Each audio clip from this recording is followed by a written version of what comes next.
სახიფათო ეპიზოდი ტაბატაძე კარგი გადაცემა შეიძლება დარტყმა და კლიაიჩი თამაშობს ძალიან კარგად. პირველი სახიფათო მომენტი მესამე წუთზე შექმნეს თბილისელმა ფეხბურთელებმა და მშვენიერი შანსი იყო გოლის გატანის, რომ არა სერბი მეკარე შორეული დარტყმა და კარგად თამაშობს მეკარე კიდევ ერთი. კარგად დაიწყო შეხვედრა აქ ტაბატაძეს კიდევ ერთხელ ტაბატაძის აქტიურობა და დარტყმა ვნახეთ. სილაგაძე დაარტყა და მეკარე თამაშობს ძალიან კარგად ამ ეპიზოდში. ზუსტად კარის მიმართულებით მიდიოდა ბურთი, მაგრამ კიდევ ერთხელ ფილიპ კლიაიჩი.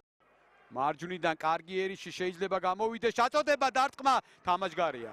თუ არა, არ არის თამაშგარე მდგომარეობა და გოლი ითვლება, რადგანაც აქ ისე ჩანდა, რომ ერთი ფეხბურთელი დარჩენილი იყო და სიხარულიძეა.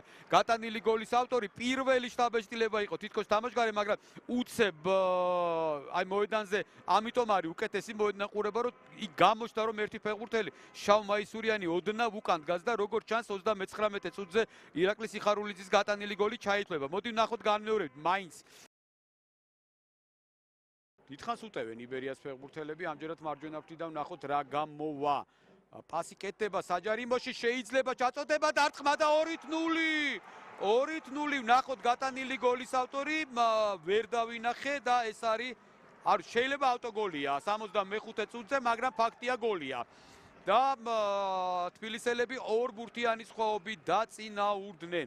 განმეორებით საინტერესოა ნახვა ამ ეპიზოდის, ფილიპ კლიაიჩი გაწმილებულია რა თქმა უნდა. შვენიერი გადაწყვეტილება აქ ტაბატაძის, აი ეს გადაცემა უნდა დაარტყას მამაგეიშვილმა, დაარტყა კიდევაც.